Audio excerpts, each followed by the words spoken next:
Ya, selamat datang dan selamat sore rekan-rekan teman baik sekalian. Selamat datang di acara kita yang luar biasa sore hari ini dan pastinya bisa meningkatkan kepercayaan Anda semuanya melalui digital psikologi. Oleh karena itu, mari kita sambut host dan MC kita pada sore hari ini, Ibu Vivi Sulistiowati. Halo, selamat sore. Teman baik Zuri yang ada dimanapun berada, selamat pagi. Nah, sore hari ini kita bertemu dalam kesempatan yang sangat luar biasa setelah kita melewati berapa bulan kita work from home gitu ya, dengan aktivitas yang semua online dari rumah. Meeting online gitu kan, BOZ juga online, client gathering pun juga online. Nah, saatnya sore hari ini kita recharge kembali, kita belajar lagi, kita belajar satu ilmu yang baru dari pembicara kita yang luar biasa pada sore hari ini. Nah, topik kita pada sore hari ini sangat menarik, yaitu bagaimana cara meningkatkan kepercayaan konsumen online melalui pendekatan digital psychology bagi agen asuransi. Nah, mungkin kita sendiri tidak familiar ya dengan istilah digital psychology itu apa sih maksudnya gitu kan. Sebenarnya pendekatan yang seperti apa sih yang bisa kita pakai untuk membantu kita di profesi kita. Nah, teman baik semua yang sudah hadir pada sore hari ini, saya tidak akan berlama-lama ya. Hari ini kita kedatangan satu narasumber, satu pembicara yang sangat-sangat luar biasa. Ya, kebetulan beliau juga adalah rekan sejawat saya gitu ya.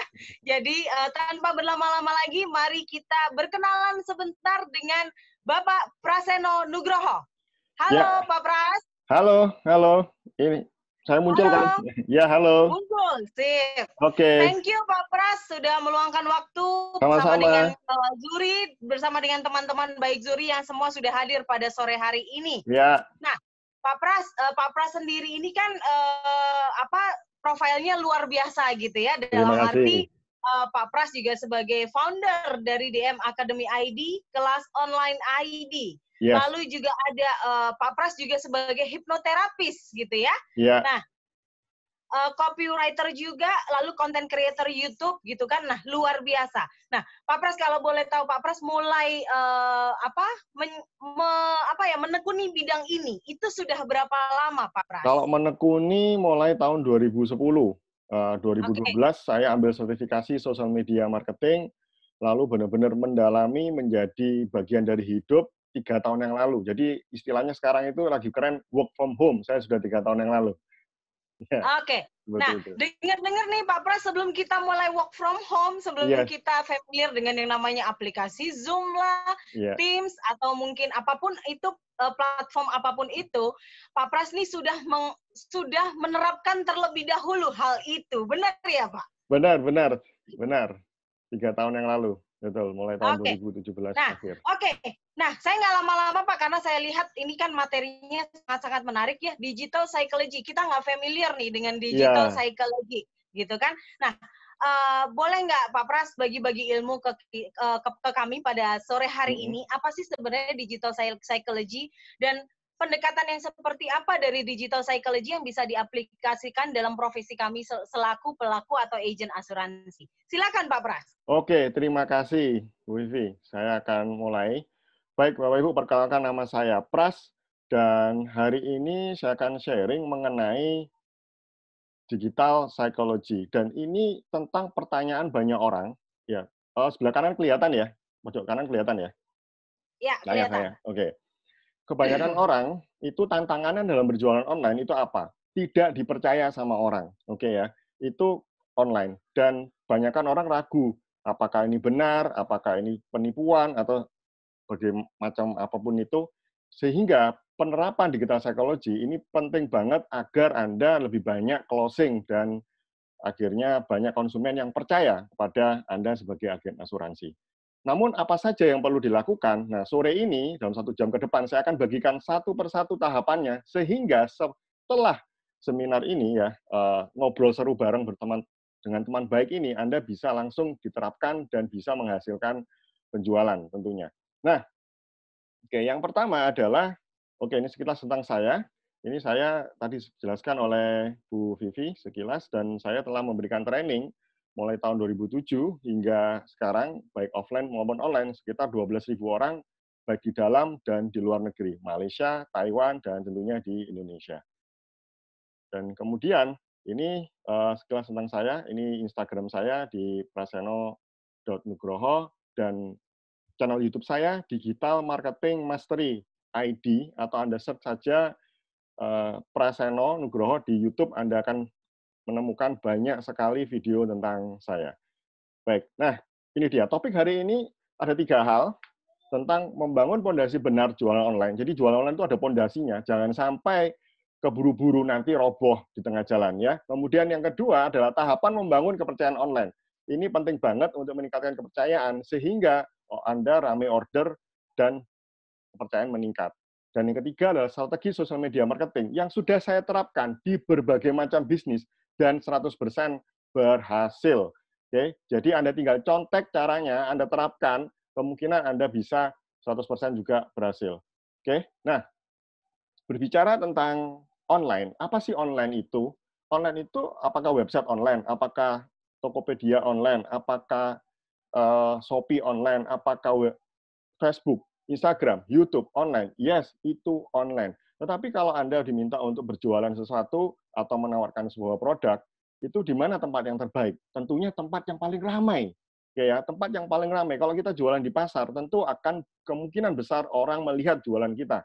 Oke, daripada kita tempat yang sepi banget. Contohnya mungkin kalau di online membuat website sendiri gitu. Itu sepi untuk di awal-awal. Tetapi kalau kita pengen ramai di awal di online, punyalah sosial media. Antara lain ketiga hal ini, YouTube, Facebook, dan Instagram. Namun sebelum saya jelaskan mana yang kita pilih, kita alat latih hari ini, untuk YouTube adalah media YouTube share video share. Jadi Anda bisa share video hingga 8 jam, 10 jam, 12 jam itu di YouTube. Jadi kalau Anda mau nonton video dengan durasi yang panjang, ada di YouTube. Anda mau share video, Anda di YouTube. Namun kalau Anda share foto, Anda share cerita tulisan, Anda tidak bisa di YouTube. Karena YouTube khusus video. Namun Anda bisa lakukan di Facebook. Facebook bisa video, Facebook juga bisa foto. Nah, oke, dan Facebook juga bisa bikin grup di situ. Nah, kalau Instagram, Instagram ini fokusnya hanya pada foto saja, foto saja. Namun 2 tahun terakhir ini Instagram sudah masuk ke video. Namun juga terbatas, tidak sepanjang YouTube ataupun Facebook. Nah, kalau di Instagram kurang lebih paling maksimal videonya 14 menit, yaitu di IGTV. Oke ya. Lalu mana yang paling ramai digunakan di Indonesia? Ini menurut riset terbaru di Indonesia 12 bulan terakhir ini, kalau kita lihat ya, YouTube adalah nomor 2. Ya, YouTube nomor 2 dan Facebook nomor 1. Lalu Instagram nomor 3. Dan kalau Anda bertanya, kok Twitter bagaimana Pak Pras? Twitter di posisi nomor 4. Jadi kalau Anda ingin jualan di online, pastikan Anda punya akun Facebook, YouTube, dan Instagram. Twitter, ya kalau Anda sempat, bolehlah pakai Twitter. Dan ini riset terbaru ya, ini di tanggal 17 sampai 23, sedangkan ini tanggal 20, jadi masih sangat relevan sekali dengan kondisi yang sekarang ini. Oke, jadi pastikan bisnis Anda ada di online, yaitu di sosmed. Kemudian, kalau kita lebih terperinci lagi, di Jawa Timur, mana yang paling ramai? Kalau di Jawa Timur, masih Facebook. Oke, bagi mungkin beberapa orang berpikir bahwa, oh, Facebook itu sepi, Pak Pras, tapi nggak terlalu banyak karena sudah lama kan. Nah, kenyataannya Facebook masih banyak dipakai. Dan Instagram nomor 3, YouTube nomor 2. Apa artinya ini? Artinya bahwa platform video atau penyajian video itu lebih menarik ditonton dibandingkan teks maupun gambar. Nah, sehingga artinya Anda perlu banyak posting video. Oke, itu sebagai catatan. Nah, ini dia untuk wilayah detailnya di Indonesia. Untuk wilayah Bali, nomor 1 YouTube. Ini kita bisa lihat warna biru. Kalau di Jogja, YouTube. Di Kalimantan ke bawah ini adalah YouTube. Sisanya dari Sabang dan Merauke adalah Facebook. Nah, itu menjadi catatan penting kalau Anda ingin berjualan di online dan menghasilkan sesegera mungkin. Nah, oke, baik. Materi kali ini adalah cara meningkatkan kepercayaan calon konsumen online melalui pendekatan digital psikologi bagi agen asuransi, khususnya Zurich. Sekali lagi saya ucapkan terima kasih atas undangannya, dan terima kasih bagi Anda yang menyempatkan waktu untuk mengikuti teman baik acara berbagi sore hari ini.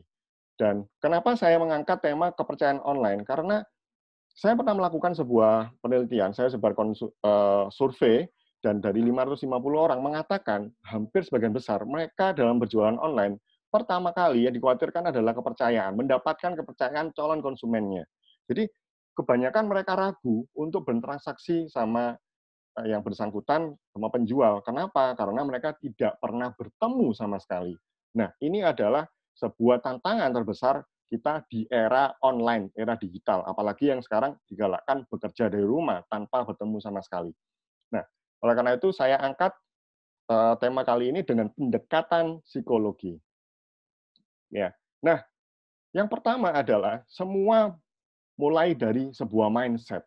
Semua mulai dari sebuah mindset dan prinsip sukses untuk jualan online. Apa itu? Yang pertama, berpikir besar, bahwa yakinlah Anda bisa sukses melalui penjualan online ini. Oke? Dan mulai dari kecil, bukan mulai dari hal yang rumit, mulai dari kecil. Apa itu? Segera upload, buat akun dan upload. Itu dia, mulai dari kecil. Dan segera mulai, jangan ditunda-tunda. Nanti pesaing Anda yang sudah mulai. Oke. Yang kedua, orang membeli produk, orang menghubungi Anda, bukan produknya keren, bukan produknya luar biasa. Oke, tetapi Anda sebagai penjual telah mengkomunikasikan dengan tepat. Nah, komunikasi yang tepat itu seperti apa? Nanti saya akan bahas lebih banyak lagi di slide selanjutnya. Oke? Dan yang nomor 3, Anda tidak perlu menjual ke semua orang. Karena semua orang itu belum tentu membutuhkan produk Anda. Oke, saya sering mendapatkan klien saya mengatakan seperti ini, Pak Pras, saya jual ini ke semua orang. Saya tanya, apakah anak kecil butuh? Ya, butuh Pak Pras. Siapa tahu dari orang tuanya atau teman orang tuanya nanti juga tertarik. Nah, itu bisa jadi, tapi itu membuang waktu Anda untuk membangun kepercayaan online. Oke? Dan yang keempat adalah investasi atau keluarkan biaya minimal. Biaya apa? Anda biaya belajar, oke, biaya belajar online, atau biaya beriklan. Nah, itu mulai dari yang kecil. Oke. Lalu yang kelima, tentu perlu sabar dan konsisten untuk melakukannya. Dengan konsistensi itu, Anda akan makin dikenal sebagai membawa influence seputar asuransi. Oke. Mampu meyakinkan orang Anda di bidang asuransi, karena Anda konsisten muncul di sosmed. Nah, dalam membangun pemasaran online, ini ada 3 tahapan. Oke, tahapan ini tidak bisa lompat dari tahapan 1 langsung ke 3 atau langsung ke 3 tanpa melalui tahapan pertama. Nah, tahapan pertama adalah tahapan membangun. Apa itu membangun? Yang dibangun adalah Anda wajib muncul, Anda wajib mempunyai sebuah tempat. Nah, tempat online itu yang terbaik adalah di sosmed, dan itu minim modal. Anda hanya modal akun email dan WiFi. Oke, Anda punya email, Anda sudah bisa bikin Instagram, Anda bisa bikin Facebook, Anda bisa bikin YouTube. Oke, kemudian Anda perlu cek produk pesaing. Mereka itu cara memasarkannya lewat online seperti apa sih? Gitu. Apa yang mereka sampaikan, komunikasikannya sebagai apa? Nah, seperti itu. Dan skill-nya. Oke, skill Anda butuh beberapa skill yang wajib Anda kuasai dengan online. Karena skill offline dan online itu jauh berbeda. Oke, ada mirip tapi ada yang berbeda banget. Nah, sekali lagi bahwa skill ini adalah skill untuk membantu Anda mengkomunikasikan produk Anda, jasa Anda melalui online. Dan komunikasi ini hal yang paling penting.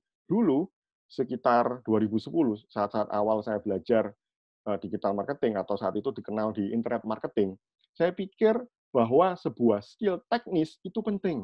Ya, skill teknis itu penting.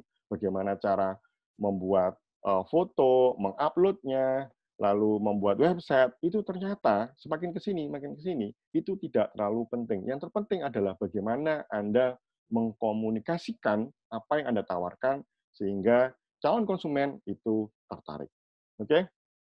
Jadi hari ini saya akan benar-benar sharing tentang pondasi dasar sehingga Anda juga bisa kuat untuk dalam waktu ke depannya dalam memasarkan online. Nah, kita berbicara tentang Instagram. Ya, saya akan memulai dari Instagram. Kenapa? Saya melihat Instagram ini trennya akan naik. Oke, pengguna Facebook mungkin akan jenuh, YouTube akan bisa di posisi 1, lalu Instagram akan menjadi di posisi 2. Oke. Kenapa Instagram? Pertama, Instagram ini target marketnya orang milenial. Jadi apabila Anda target market asuransi ini di usia 18 sampai 50, ya titik puncaknya sekitar 35, itu cocok menggunakan Instagram. Tapi kalau Anda usianya sampai 65, 70, gunakan Facebook. Oke. Nah, di sini Instagram, apa yang perlu Anda persiapkan? Yang pasti Anda buatlah akun. Oke. Yang kedua, setelah Anda buat akun, Anda perlu mengedit bio profile semenarik mungkin. Nah, bio profile jangan sampai dikosongkan. Apa yang bisa Anda berikan? Ini dia. Ya, bukan tentang perusahaan Anda. Orang tidak peduli Anda bekerja di mana, ya itu poinnya. Mereka tidak peduli apa yang produk Anda yang tawarkan. Mereka peduli dengan siapa yang mereka follow, dengan siapa yang mereka akan ajak komunikasi. Itu yang mereka pedulikan. Oke, dengan apa yang mereka akan dapat. Nah, itu yang paling pertama. Jadi, janjikan sesuatu di sini, sehingga mereka memfollow Anda. Itulah sebuah strategi untuk mendapatkan follower, yaitu follower Anda ini sebagai leader-nya, leader yang mau mencari follower. Oke. Nah, kalau penjelasan di bio profile kurang menarik, kurang mengajak seseorang untuk men-follow, untuk mengamati postingan Anda setiap harinya, nah itu akan menjadi tidak menarik untuk mendapatkan follower. Kemudian foto profile. Foto profile ini berpengaruh, ya. Jangan terlalu jauh, dekatkan wajahnya seperti kurang lebih contoh sebelah kiri ini. Cukup dekat sehingga orang merasa trust-nya percaya. Oh iya, saya berbicara sama orang yang saya bisa lihat jelas wajahnya. Oke. Kemudian postinglah informasi, ya. Informasi. Saya tidak menuliskan jualan, tapi postingan informasi. Kenapa jangan posting jualan melulu? Ya namanya juga sosial media, sosialisasi, media untuk bersosialisasi, bukan media untuk jualan ya. Nah, oleh karena itu penting sekali Anda sering-sering memberikan tips.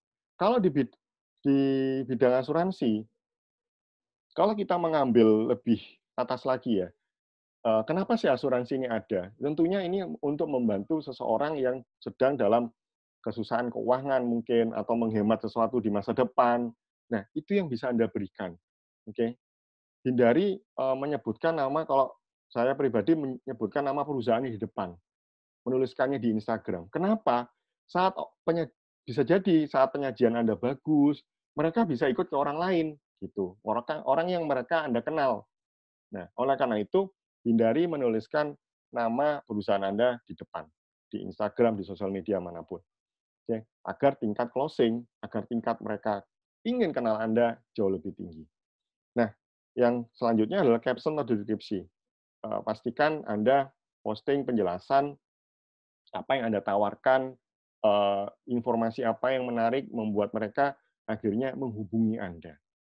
Oke, jadi Anda berikan edukasi, edukasi. Orang tidak membeli produk Anda, bukan mereka tidak tertarik, mereka kurang edukasi. Itu catatan terpentingnya.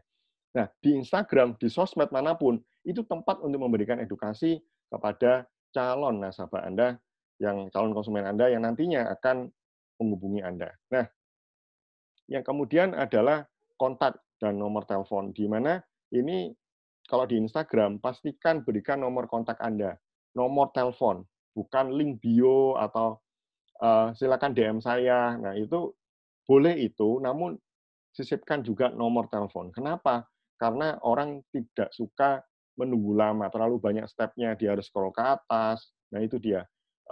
Pangkas itu sehingga mereka bisa simpan nomor telepon Anda sesegera mungkin.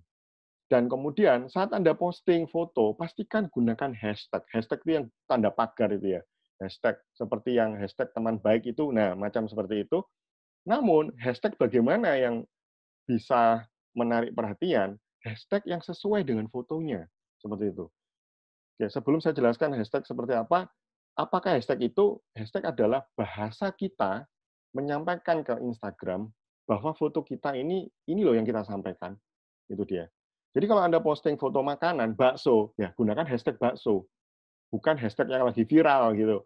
Boleh viral, dilihat banyak orang, tapi nggak ada yang beli. Nah, itu kan kualitas penonton Anda, kualitas yang diposting, itu kurang akhirnya. Nah, oleh karena itu, gunakan hashtag yang sesuai yang Anda posting. Kalau Anda hashtag jual asuransi, apakah hashtagnya asuransi? Itu hindari. Oke, karena jarang sekali orang cari asuransi di Instagram. Tapi hashtag tentang tips keuangan, hashtag menghemat, hashtag mengatur keuangan, apapun itulah yang mereka harapkan, dan ujung-ujungnya jawabannya ada di asuransi Anda. Itu dia. Dan yang terakhir, setelah Anda posting, jangan lupa untuk share Instagram Anda. Share-nya bukan @Instagram nama akunnya, bukan. Tetapi gunakan instagram.com/, sisanya adalah nama akun Anda. Ini share ke Facebook, share ke WA, seperti itu. Sehingga orang saat klik tombolnya, langsung tanpa salah menuju ke Instagram. Dibandingkan Anda berikan yang biasanya orang pada umumnya nama akunnya. Nah, kebanyakan itu kalau salah ketik, itu nyasar ke tempat lain. Nah, oleh karena itu, bagikan link-nya. Nah, ini adalah sebuah cara cepat untuk nambahkan follower di Instagram. Dan untuk detailnya, lebih banyaknya Anda bisa kunjungi saya di YouTube saya, di digitalmarketingmastery.id. Itu banyak saya sharing tentang seputar Instagram. Oke, kemudian, nah ini dia, bangun skill. Nah, skill apa yang perlu Anda kuasai untuk membangun penjualan online jangka panjang? Yang pertama adalah Anda perlu memahami seluk-beluk sosial media yang Anda gunakan, yaitu Instagram, Facebook, YouTube. Nah, itu pelajari bagaimana cara posting, bagaimana cara share, bagaimana cara edit, bagaimana cara nambah followernya, itu perlu Anda kuasai. Lalu yang kedua adalah mempelajari copywriting, seni menjual melalui tulisan. Kenapa tulisan? Karena orang, ya, bagaimanapun itu masih juga membaca tulisan. Dan saat dia scroll, ya, tulisanlah itu yang membuat mereka alasan utama untuk melihat lebih lama lagi postingan Anda dari tulisan itu. Nah, jangan sampai Anda membuat tulisan tapi membosankan, scroll-nya lewat. Oke, dia gampang sekali scroll. Dan karakteristik orang online itu nggak sabaran, ya. Jadi scroll, nggak suka scroll gitu. Jadi pastikan headline utama Anda di awal itu judulnya sangat menarik sehingga mereka berhenti untuk terus membaca. Nah, itu dia. Oke. Lalu yang ketiga, video marketing. Tidak bisa dipungkiri bahwa 3 tahun terakhir ini video menjadi konsumsi rutin bagi Anda yang sekarang berkunjung ke sosmed. Oke ya. Kalau bisa kita lihat, ya, bahwa hari ini kita pasti nonton video di sosmed. Kemungkinan 98% melihat di sosmed. Oke ya. Dan apa yang terjadi? Yang terjadi adalah orang senang lihat video. Dan kalau promosi Anda tidak video, nah, jadi kurang menarik sehingga orang tidak merasa akrab. Nah, itu dia. Video ini juga menggantikan tanda kutip apa namanya? Offline, ya, tanda kutip offline. Kan seakan-akan bertemu seperti itu. Oke. Jadi dengan begitu kalau Anda video, ya, jadi mereka merasa akrab, merasa ketemu, merasa dekat kepada Anda, itu dia. Nah, kemudian skill bagaimana beriklan di Facebook, di IG, dan Google. Facebook dan IG ini satu perusahaan ya. Facebook, IG, WhatsApp itu satu perusahaan. Jadi kalau Anda menggunakan salah satu produknya itu satu pemilik, yaitu Mark Zuckerberg. Dan kalau Google itu di YouTube. Nah, ini Anda perlu kuasai bagaimana cara belajar beriklan. Tapi ini tahapan terakhir. Jangan keburu-buru di tahapan ini. Sebelum Anda menguasai tahapan 1, 2, dan 3 di atas. Sosial media, copywriting, dan video marketing. Karena saya mengalami kerugian cukup banyak di awal-awal, di tahun 2011, saya langsung beriklan, banyak yang lihat iklan saya, tapi tidak ada yang beli. Nah, itu dia. Itu sebuah kesalahan yang fatal, akhirnya saya kehilangan uang jutaan rupiah dibayarkan ke Facebook. Jadi seakan-akan buanglah ke Facebook. Oleh karena itu, kuasai dulu skill-nya fondasinya dengan tepat, barulah Anda beriklan. Nah, kemudian ini dia, bagaimana meningkatkan kepercayaan online. Ya. Kepercayaan online itu kita, walaupun online, kita ini berhadapan dengan manusia. Oke ya. Manusia bertindak manusia itu berawal dari pikirannya. Mereka membeli, oke, mereka tidak membeli, menghubungi Anda, mereka berolah dengan pikirannya, bercakap-cakap dengan pikirannya. Bisa dipercaya nggak sih orang ini? Apakah ini menarik? Nah, itu dia. Nah, berbicara dengan pikiran manusia manusia itu dibagi 3. Adalah pikiran sadar, sama pikiran kritis, dan pikiran bawah sadar. Ini adalah teori Sigmund Freud, psikoanalisa. Beliau mengatakan bahwa pikiran sadar itu memengaruhi kehidupan kita, ya, itu 20%. Mempengaruhi keputusan kita 20%. Keputusan membeli khususnya kalau dalam hal ini ya.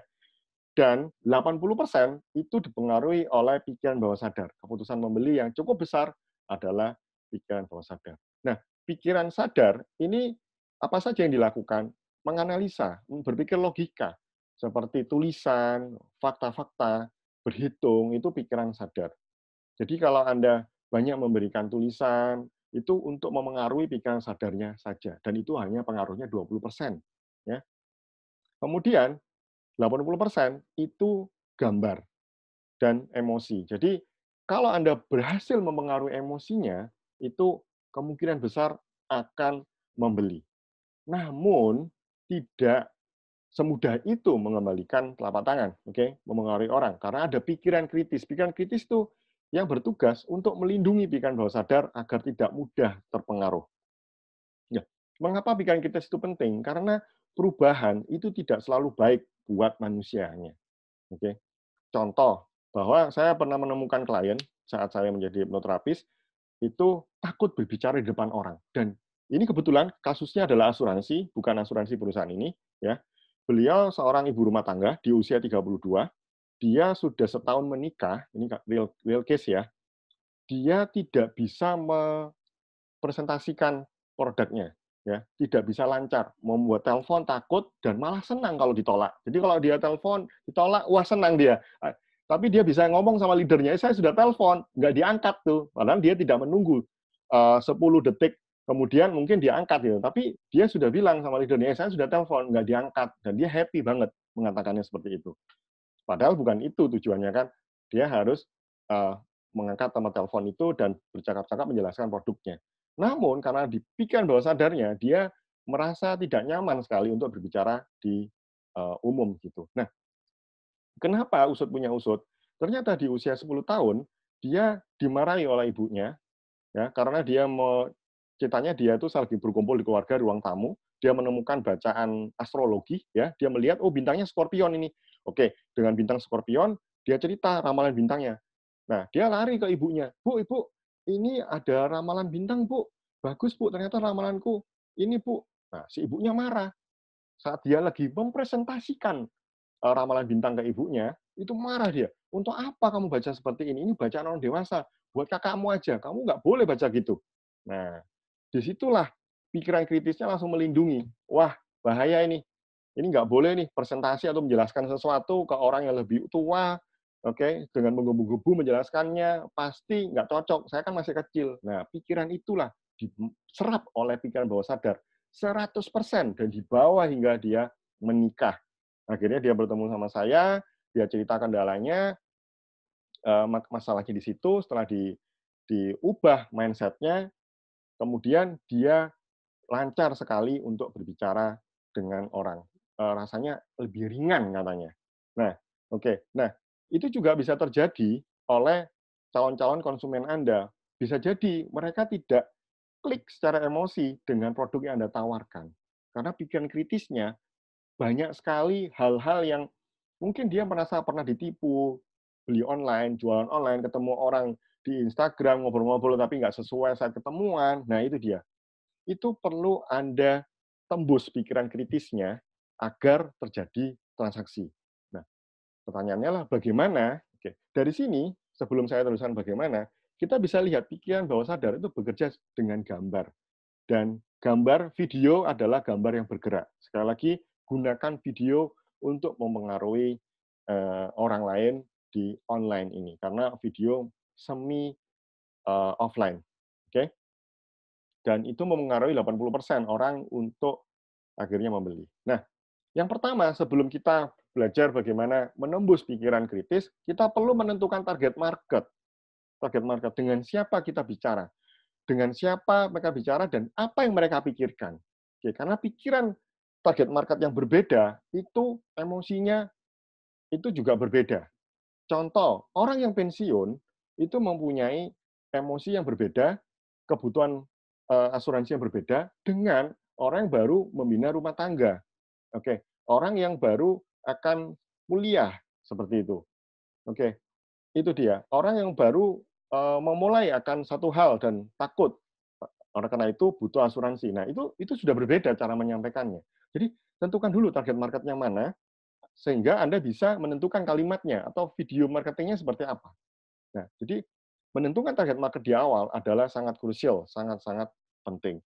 Jadi sekali lagi kita tidak bisa menjual ke semua orang, tapi kita bisa menjual ke satu target market yang spesifik. Oke, contoh mungkin ibu rumah tangga. Kenapa ibu rumah tangga? Karena menurut penelitian saya dan saya baca juga, saya dengar juga bahwa ibu rumah tangga ini mempunyai pengaruh besar dalam keputusan membeli. Pengaruh besar dalam keputusan membeli. Nah, oleh karena itu, Anda membuat kalimat penawaran yang membidik target market tersebut. Gitu. Apa yang mereka khawatirkan? Oh, anak-anaknya nggak ada biaya sekolah. Oh, anaknya nanti pensiun, suaminya nanti gaya hidupnya menurun. Nah, itu yang perlu diangkat gitu. Karena orang membeli produknya bukan karena produknya, karena Anda memahami mereka. Anda memahami mereka dan mereka itu tidak semua ya target market itu gitu. Jadi saat mereka merasa dipahami, mereka akan mendengarkan Anda lebih banyak. Ya. Nah, oleh karena itu postingan Anda di IG, di online apapun itu sehubungan dengan memahami kebutuhan mereka, memahami masalah mereka. Jadi saran saya, saat Anda menemukan target marketnya, fokuslah pada masalah, bukan fokuslah pada solusi. Fokuslah pada masalah mereka, gitu ya. Anda petakan masalah mereka itu apa saja, 1, 2, 3, apa saja itu. Harapan mereka apa saja, itu Anda petakan. Nah, dari situ Anda bisa punya ide membuat konten atau postingan. Nah, oke ya. Kemudian kita lanjut, setelah Anda menemukan target market, jangan lupa untuk pengulangan. Apa itu repetisi? Jangan berharap sekali posting, Anda akan ada yang hubungi. Tidak, Anda harus rutin. Rutin tampil, rutin posting, rutin live, rutin apapun itu. Oke, kita tidak pernah tahu konten atau postingan mana yang keberapa itu akhirnya membuat orang tertarik, ya, tertarik untuk membeli. Nah, kita tidak pernah tahu soalnya. Oleh karena itu, rutinlah untuk posting. Konsistensi itu kuncinya. Mungkin di hari konsistensi itu di jam yang sama ya, di jam yang sama. Mungkin bisa setiap hari, kalau nggak bisa setiap hari seminggu sekali. Tapi saran saya kalau di sosmed setiap hari, itu dia. Oke, agar membangun awareness bahwa Anda ada di online, bahwa Anda ada di online. Mungkin Anda yang sekarang ini di offline cukup dikenal, tapi mungkin online ini butuh hal yang berbeda lagi. Oke, butuh ekstra kerja lagi, yaitu sering muncullah di online. Oke, next. Ini membangun authority. Authority ini adalah cara cepat untuk menembus pikiran kritisnya itu agar orang langsung cepat percaya. Authority adalah kita dilihat mumpuni atau lebih mempunyai sesuatu yang dilihat dibandingkan calon konsumen. Contoh, oh ya mereka kebingungan nih cara ngatur keuangan. Bagaimana? Ya, Anda dilihat mempunyai skill untuk itu. Nah, sehingga mereka mendengarkan. Bisa jadi itu. Nah, namun kalau Anda baru saja muncul di online, bagaimana cara cepatnya? Anda bisa menggunakan testimoni dari orang-orang yang pernah konsultasi kepada Anda dan berhasil keluar dari masalahnya. Itu dia. Anda posting chat WA-nya, Anda posting videonya ngobrol-ngobrol saat dengan mereka, seperti itu.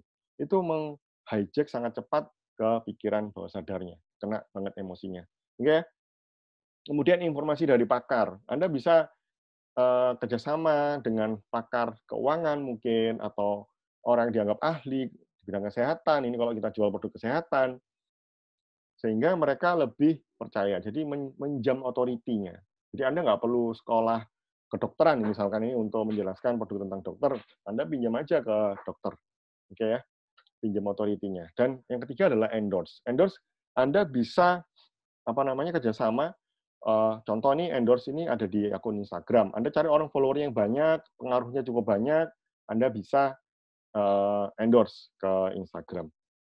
Namun, endorse kepada orang itu dengan catatan ya, tidak semua akun Instagram yang followernya banyak itu cocok dengan jasa yang Anda tawarkan. Jadi Anda perlu meriset lagi apakah target market mereka juga follow target market yang kita inginkan juga follow calon akun endorse ini gitu. Misalkan si A followernya 1 juta. Nah, kira-kira si A ini ada nggak target market yang ingin Anda incar dari follower si A? Kalau tidak ada, jangan. Anda akan buang-buang budget gitu. Itu yang pertama untuk cari endorse. Yang kedua, pastikan interaksinya juga bagus. Komentarnya banyak enggak? Kalau komentarnya sedikit, ya jangan endorse. Oke. Bisa-bisa saat dia posting nggak ada yang lihat gitu kan. Nah, walaupun followernya banyak, kita kan nggak pernah tahu bagaimana cara dia mendapatkan followernya itu. Oke, jadi perlu riset, dan sebelum riset pastikan kata kuncinya target marketnya penting banget. Oke. Kemudian yang ketiga adalah berikan benefit. Nah, bukan fitur. Ini kesalahan orang dalam menjual. Saya sering bertanya, mengamati agen-agen insurance yang top. Itu mereka tidak pernah menjelaskan di awal fitur-fiturnya terlalu detail. Di awal saat mereka bertemu dengan calon nasabah. Mereka cenderung menanyakan kebutuhannya, masalahnya apa, dan sebagainya, sehingga kena untuk mengambil kepercayaan. Oke? Dan mengambil kepercayaan itu adalah sebuah tahapan yang ketiga. Mereka tuh yang pertama, kalau kita ngomongin tahapan, percaya itu tahapan terakhir, nomor 3. Tapi tahapan pertama itu mereka perlu tahu Anda. Oke? Dan tahapan kedua, mereka perlu suka Anda, suka dengan Anda. Baru yang ketiga adalah percaya. Oke? Dan saya ulangi lagi, untuk tahu, Anda perlu rutin ya, rutin posting. Dan kalau suka, mereka perlu Anda berikan pemahaman. Anda perlu menggali apa yang mereka keluhkan sehingga mereka suka. Jadi Anda perlu memahami mereka jauh lebih dalam sehingga ujungnya mereka percaya. Jadi 3 tahapan ini adalah tahu, suka, dan percaya. Nah, bagaimana kita bisa mendapatkan emosi mereka? Nah, emosi ini ada 2 manusia yang paling kayak kutub utara, kutub selatan, yang paling ujung ke ujung. Yang pertama adalah takut, yang kedua adalah harapan. Nah, ini dia. Silakan bisa Anda rinci ketakutan dari target market Anda ini apa. Oke, takut nggak punya duit mungkin. Oh, takut kalau masa depannya tidak seperti sekarang ini. Oke. Nah, itu takutan apa aja yang mereka takutkan untuk target market tertentu. Ingat, tidak semua target market. Oke. Dan oh ya, untuk pertanyaan saya akan berikan di akhir ya. Kemudian untuk emosi yang harapan itu, apa yang mereka harapkan dari produk ini? Oke, berikan benefit-nya. Itu yang Anda kalau sudah menemukan itu, Anda bisa posting sehubungan dengan itu. Anda bisa videokan diri Anda menceritakan hal itu semua. Oke. Kemudian kita lanjut. Nah, ini dia. Walaupun sosmed, manusia tetap makhluk sosial. Ya. Manusia itu makhluk sosial. Jadi munculkan wajah Anda, munculkan sosok manusia. Saat mereka chat, sesekali berikan icon seperti ini, senyum, ketawa. Itu gunanya icon smile itu. Jadi menunjukkan bahwa emosi Anda, oh, saya lagi happy. Karena tulisan ya itu tidak menunjukkan Anda happy atau Anda setuju gitu. Ya, tapi dengan tambahan icon ini membuat Anda merasa dekat dengan orang yang Anda ajak chat, gitu kan? Nah, oleh karena itu sesekali Anda perlu memunculkan ini. Dan saya pernah melakukan riset bahwa kalau kita mau majang sebuah produk dan produk ada manusianya, mana yang mereka akan suka? Produk yang ada manusianya. Jadi foto ataupun video orang tentang memegang produk itu. Jadi bukan hanya produk aja. Kenapa? Karena mereka merasa lebih percaya ada manusianya. Entah, manusia itu lebih suka lihat manusia gitu loh. Jadi mereka lebih trust-nya lebih tinggi. Oke ya. dibanding cuma logo aja. Nah, itu mereka lebih percaya dengan manusianya. Kemudian kita lanjutkan, itu adalah strategi untuk meningkatkan kepercayaan online. Nah, ini dia. Ini adalah sebuah strategi yang apabila saya gunakan, kebanyakan pada umumnya berhasil untuk meningkatkan penjualan. Jadi, Anda bisa tinggal tiru plek, ya istilahnya. Misalnya tinggal Anda contoh bagaimana Anda bisa meningkatkan penjualan. Oke, market atau target market Anda itu dibagi 3. Ya, market cold, ya, dingin, yang tidak kenal sapa Anda, walaupun mereka follower Anda, mereka bukan berarti kenal Anda, ya. Mereka tidak hangat. Jadi kalau Anda tawarkan sesuatu, kemungkinan 90% menolak saat Anda tawarkan di Instagram. Atau Anda DM satu persatu mereka, kemungkinan besar menolak. Ya, karena mereka tidak mendapatkan benefit yang Anda berikan. Ya, karena hard selling. Oke. Nah, oleh karena itu, Anda perlu membangun awareness di cold market ini, membangun kesadaran bahwa Anda itu ada di online, entah di Instagram maupun di Facebook atau di YouTube atau di WhatsApp. Ya, betul. Anda tidak salah melihat ini simbol WhatsApp ini ada 2, betul. Karena WhatsApp juga bisa cold market. Kok bisa begitu? Karena bisa jadi seseorang mendapatkan nomor WA-nya dari orang lain tanpa orang lain itu tahu. Bisa jadi kan? Ya, misal referensi seperti itu. Itu bisa jadi seperti itu. Nah, namun oleh karena itu Anda tidak bisa langsung tawarkan ke arah warm ini.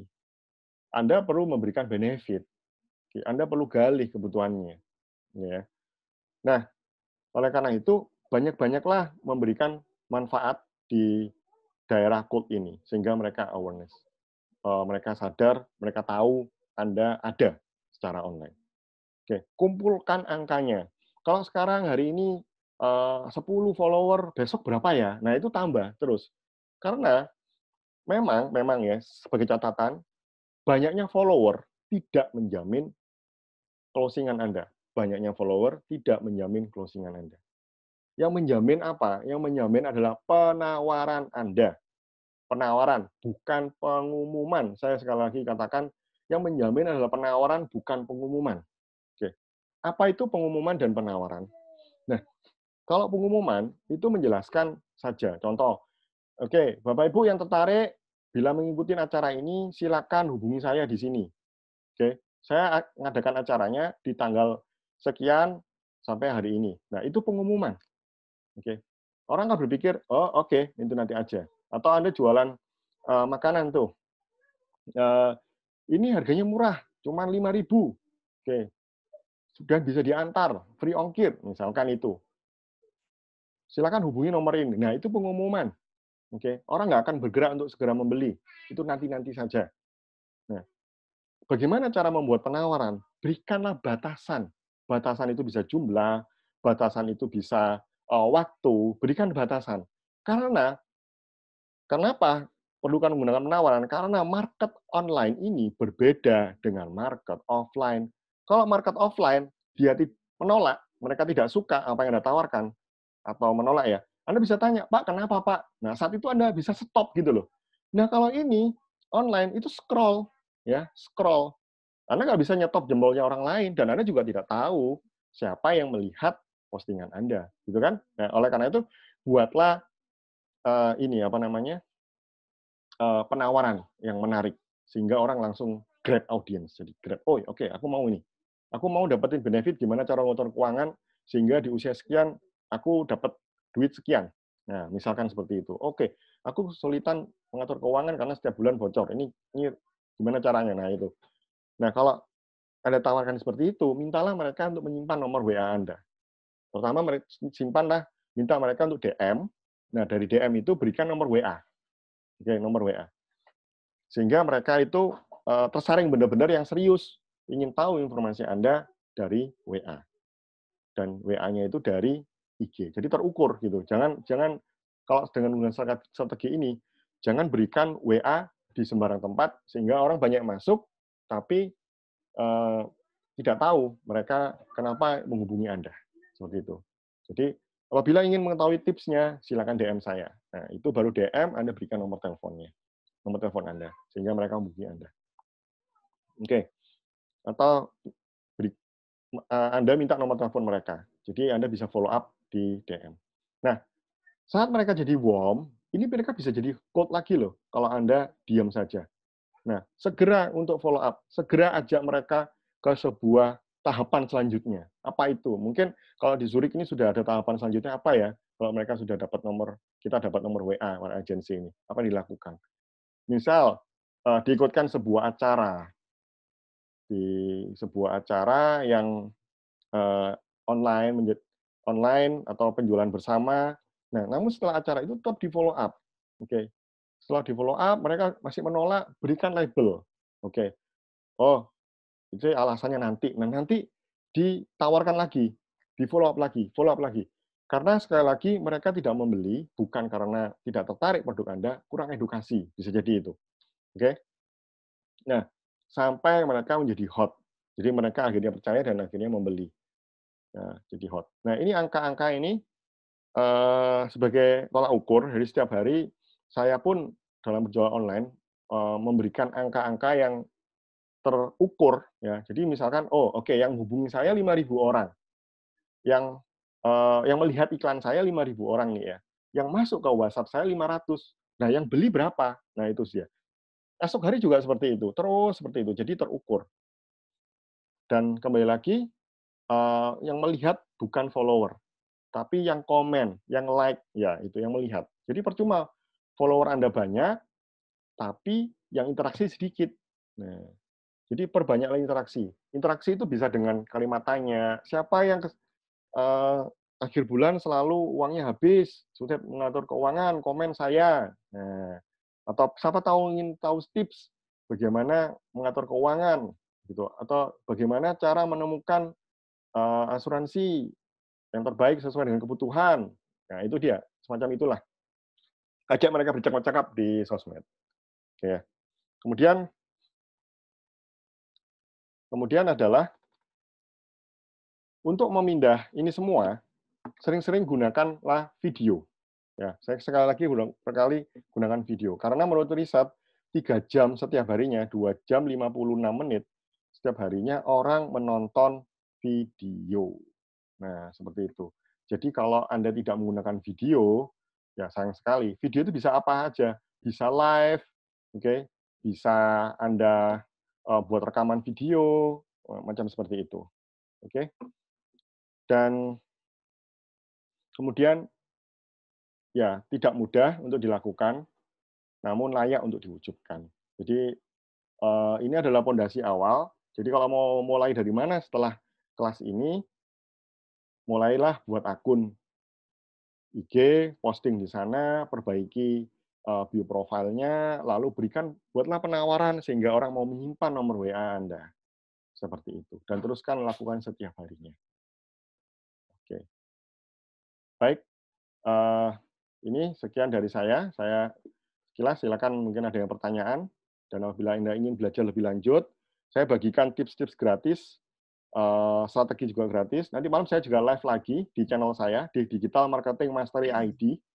Anda bisa kunjungi di sini, subscribe, dan klik tombol loncengnya agar dapat setiap hari. Saya hampir setiap hari update sesuatu video yang baru di channel ini.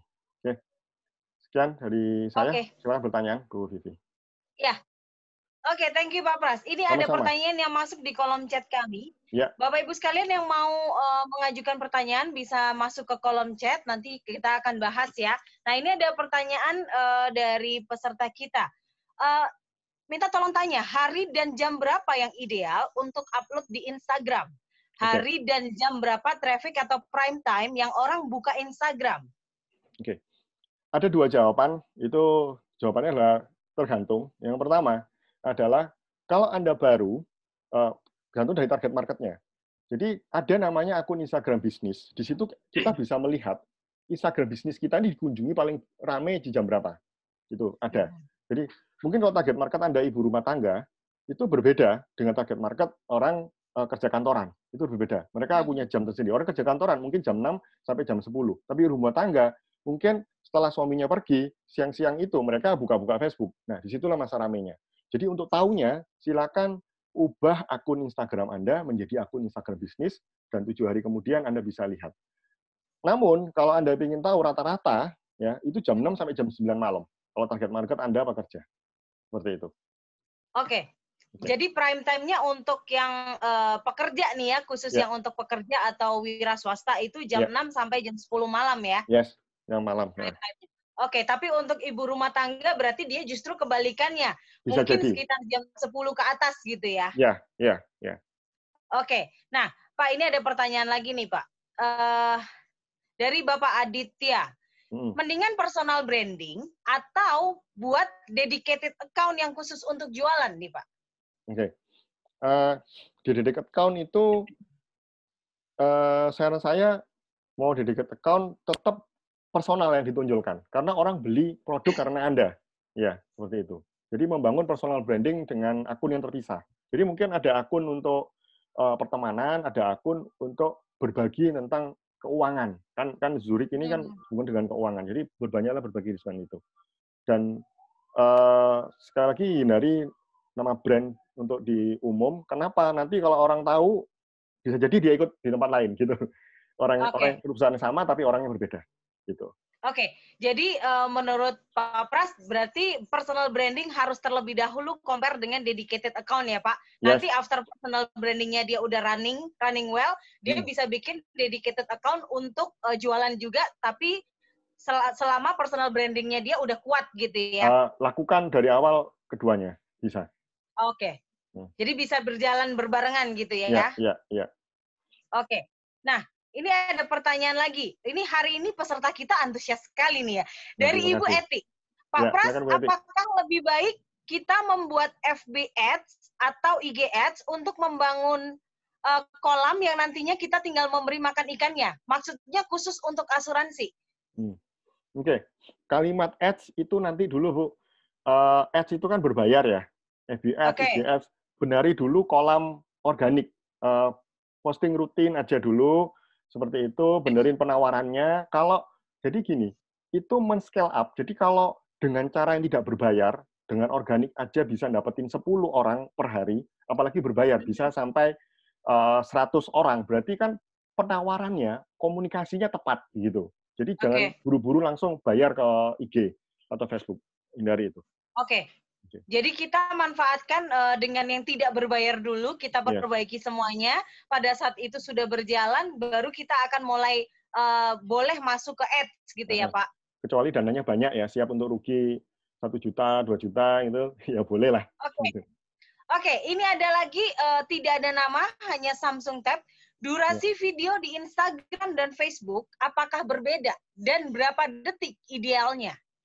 Oke.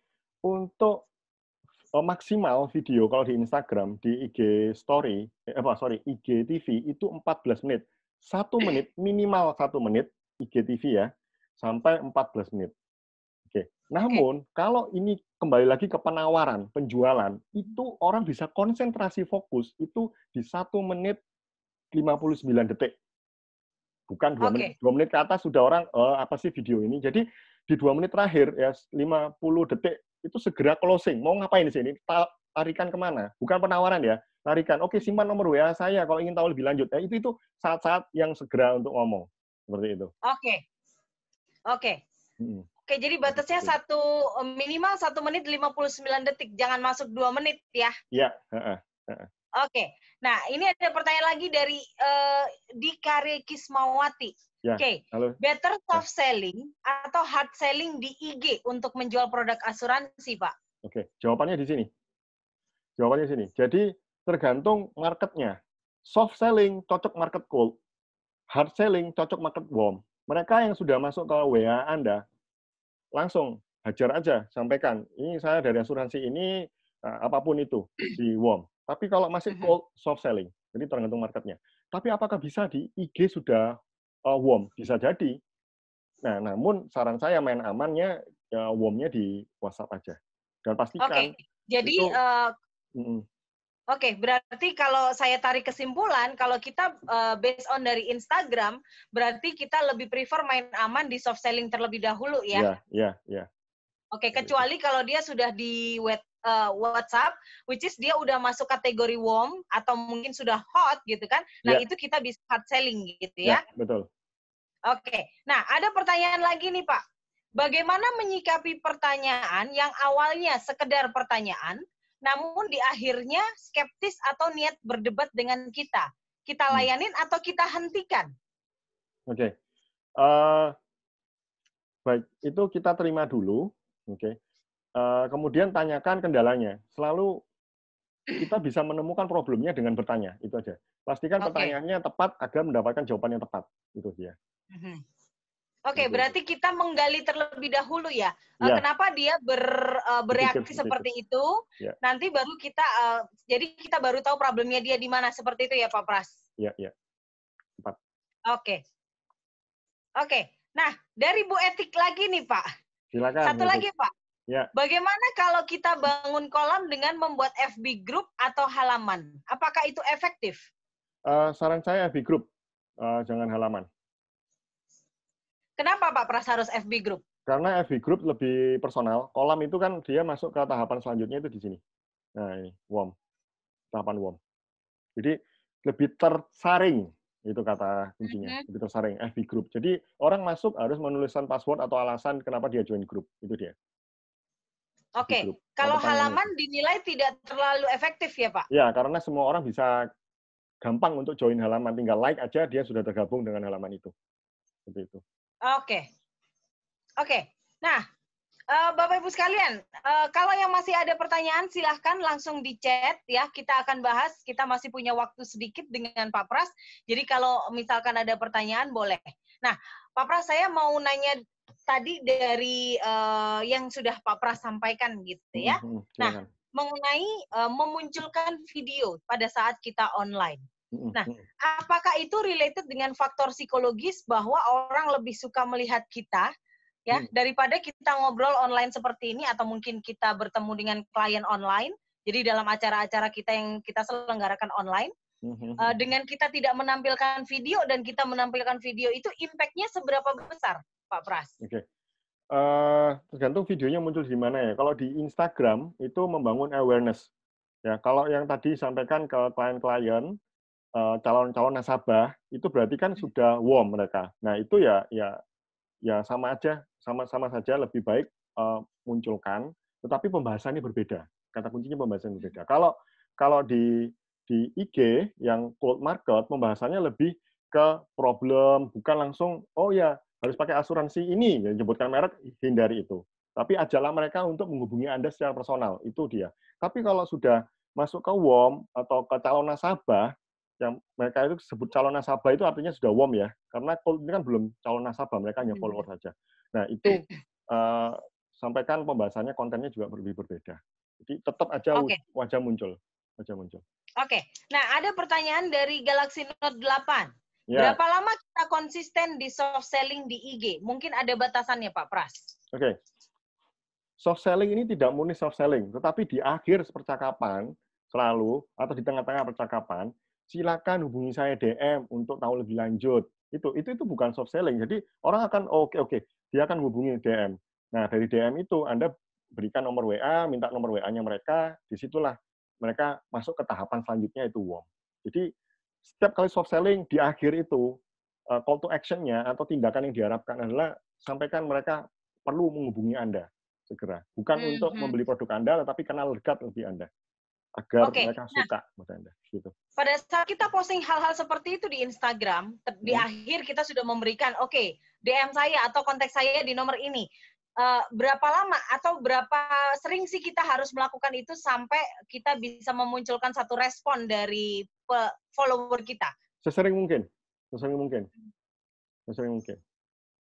Setiap kali muncul, itu sampaikan. Kalau mau tahu informasi tentang keuangan, apa tergantung kontennya apa yang disampaikan ya.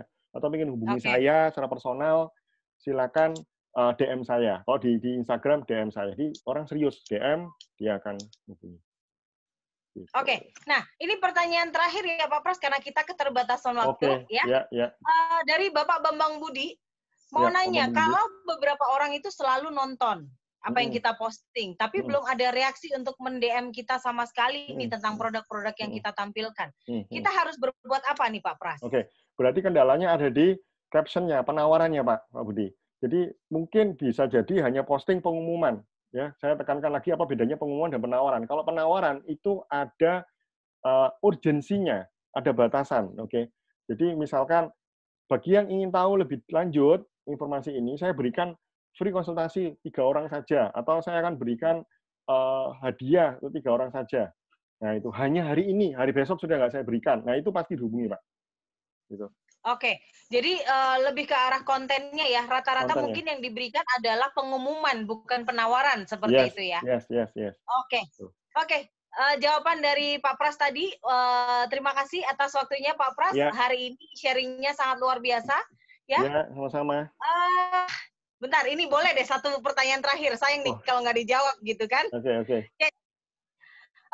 Bagaimana dengan video animasi? Apakah berbeda efeknya dengan live video? Karena kan banyak kalau kita di insurance ya, kita mengeluarkan video animasi produk yang simple-simple, rata-rata 1 sampai maksimal 2 menit gitu kan. Nah, apakah itu impact-nya cukup, apakah itu ada bedanya dengan kita live video langsung atau seperti apa Pak Pras? Oke. Kalau live video langsung pasti lebih bagus, tapi kalau animasi cukup bagus, cuman tetap muncul sosok manusianya, itu yang lebih orang lebih aware, lebih percaya, karena mereka akan membeli kepada manusia bukan karikaturnya itu.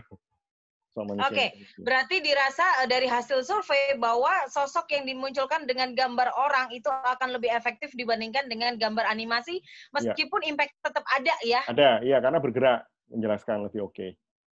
Oke. Thank you Pak Pras atas sharingnya yang luar biasa sore hari ini. Waktu sama-sama. 1 jam tidak berasa gitu ya. Thank you. Karena materinya sangat menarik, sangat praktis, sangat applicable gitu ya. Dan itu sangat-sangat bisa teman-teman lakukan. Ya. Jadi apa yang kita dapatkan pada sore hari ini semoga bisa bermanfaat dan pastinya teman-teman harus mulai posting sosmed start dari sekarang. Tadi sudah ada Instagram Pak Pras, YouTube Pak Pras, boleh silakan kalau mau follow silahkan ya. Mau berdiskusi lebih lanjut karena waktu kita tidak memungkinkan. Nah ini dia. Kalau mau follow silahkan nanti bisa berdiskusi langsung dengan Pak Pras. Thank you Pak Pras atas waktunya sudah meluangkan untuk sharing dengan kita. Terima kasih Suri. Bapak Ibu teman baik semuanya, terima kasih sudah hadir pada acara kita pada sore hari